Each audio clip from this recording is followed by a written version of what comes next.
Саламатсыздарбы, урматтуу Факт KG YouTube каналынын көрүүчүлөрү. Баш баанеги жоктор үчүн кызмат кылып келген борборубуз Бишкекте жайгашкан Колумтоо муниципалдык мекемесинде жашагандардын жашоо шартын буга чейин да бир канча жолу чагылдырып келгенбиз. Биздин бул жолку каарманыбыз Ысык Көл облусунда 1966-жылы туулган Эркайым Койлубаева болду. Каарманыбыз Бишкек шаарына келгенине 3 жылдын жүзү болгон. 3 жыл аралыгында ооруп ден соолугу начарлап, Колумтоо муниципалдык мекемесине келген. Каарманыбыз бул мекемени жарнамадан көргөн. Колумтоодо жашап жатканына 2 жыл болгон. Анда эмесе каарманыбыздын кандай күн кечирип жатканын өз оозунан угалы. Бишкекке келгениме уже 3 жыл болду. Азыр ооруп бияка келгем. 2 кыз, 3 эркек. Bir kızım var. Çok al biyakta emez. Raşağa ketken. Bilbeyt ben aytkan emesmin ana. Nege? Özümce de. Orup degen gölle olçumун. Anan ayaktan ızçı olup anan ketip kalım. Özübüzse de. Bürtağandar özübüzse. Bala kezde go, en bala göz go, bala kez andı. Çoğun olgandan keyin. Men işlep жүргөндө деген мен жакшы болчумун да. Gel, үйгө gel тигине мынчы дебенчи да. А мен ооругандан кийин уже не толуп калды буларчы. Сени Бишкекке кетпедиң беле, ошо Бишкекке кеткиниң кайра деп ооругандан кийин ошентип калышты да. Мен биякта коммуналда иштечимин. Андан кийин охранада иштедим, 10 жыл иштедим. Биякта? Жок, эме, коммуналга мен 89-жылы келгем. Коммуналда иштеп жүрүп, андан кийин актан кеткенден кийин анан бир жылдан кийин охранага кирип кеттим.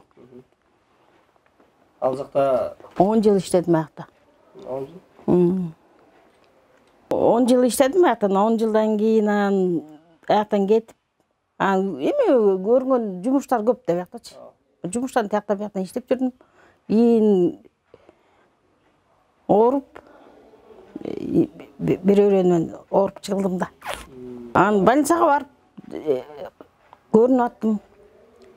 Иш мага берет. Биз көргөн өзүбүз да тамак жасап ичебиз. Кийим кечебиз. Өзүбүздүкү бар, анан деген еще булар бияка кийим келет. Каласа алабыз, калабаса кийимге керек болсо алабыз барып. Кереги жок болсо албайбыз. Өзүбүз жүйүз. Эмелерди шешеп, эмелерди деген прачкага жууп берет. Күнүгө тазалайбыз. Мен мындай өзүмдүн агам менен сүйлөшпөйм. Эме инилер менен сүйлөшөм. Кандай ден соолук кандай деп коем, бүттөн башка эмелерди сүйлөшпөйм. Бияка келбейт. Келбейт. Каякта сиз мен шаардамын, каякта момдай жерде, бирок биякта айтпайм агачы. Эмеге средний технический. Технический? Бияка келгенден кийин анан жашаган жерибиз нормальный. Бияка келгеним деген тетагдан эме Колумтоо деп жазылып турду да. Анан телефон жок экен. Эмеси жанакы адрес бар экен. Ошо адрес менен издеп келгем бияка. Болот, конечно. Ичара да болот. Эч кимге айткан эмесмин. Өзүңүздөн башка эч ким билбейт. Өзүм деле бияктан докторго көрүнүп, жатып, эме лечение алып. Биякта деген жүргөнүмө 2 жыл болду. 2 жылдан бери бияктасыз. Эми чырып чыкканды ошо эме ишиз айтпайм да аларгачы. Ооруканага мен биякта өзүм деле көрүнөм. Өзүм деле жатам бияка. Эмеден Уфтектен өткөндө өзүм эле өтөм. Алар деген ага чуркабайт, эч ким эчтеке дебейт. Анан өздөрү эмең болгондон кийин өзүм чуркайм да. Аларга мен дегенчи, мен иштеп турганда жакшы болчумун. Мен деген ооруп калганда, мен аларга керек жок болуп калдым да. Бул агам деген бухгалтер болуп иштейт. Экөө деген эме динге кеткен да. Улуу эжем болсо Казакстанда болчу. Ал быйыл Ой, былтыр ма? Мурда жылы каза болгон. Көлгө кетпей эле бияктан деген эме квартирага чыгып кетем, бир бала кылам да. Иштейин деген оюм бар, бирок деген ден соолук болбойт да. Антпесе могу ден соолук болгондо мен иштеп кетпем.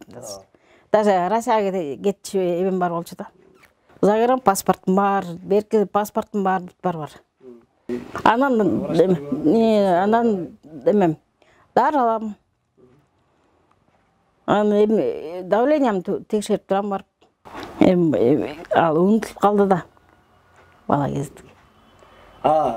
Жолдошуңуз Ал каза болуп калган. Бир кызыңыз эле бар. Андан кийин көйгө тийген жокмун. Көбүнчөсү эле орустар келет. Орустар, кыргыздар аз келет. Эми келгенде деген арага чыгып келишет. Аны көрүшөт, аны эме болсо алышат. Көбүнчөсү мындай эмеси кырсаң эме эле орустар.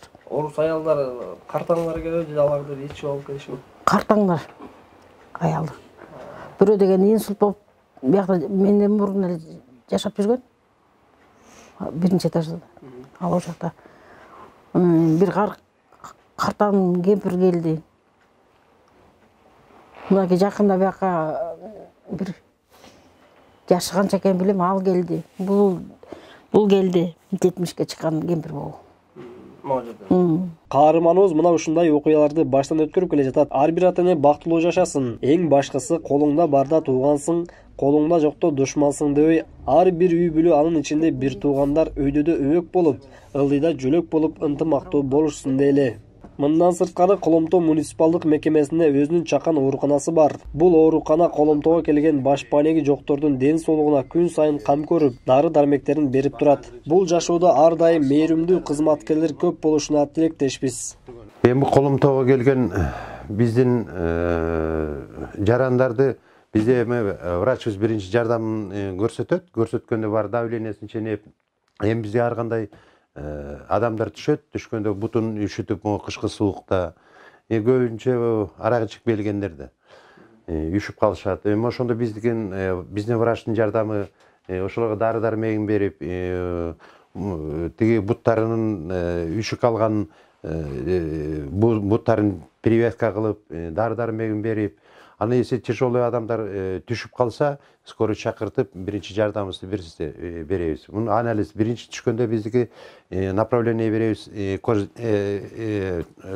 туп диспансерге барышат, кан тапшырышат. Ошол жерден бардык анализдери чыгат да, чыкканда ошончолук оорусу болсо, биз больницага жаткырабыз. Бизде ошо дары-дармектер мына биз эми өкмөткө караштуу болгондон кийин ушу дары-дармектин баары тең мынакей бизге берилет. Ошол жерде жашоочуларга баарына тең берип турабыз. Саша, сейчас уже мало, потому что у нас... Алдында да бар. Баспаган адамдар бар, аларга мына памперстерин беребиз. Памперстерин берип, пока азырынча бизге аз калды дары-дармегибиз, түгөнүп баратат да, азайды.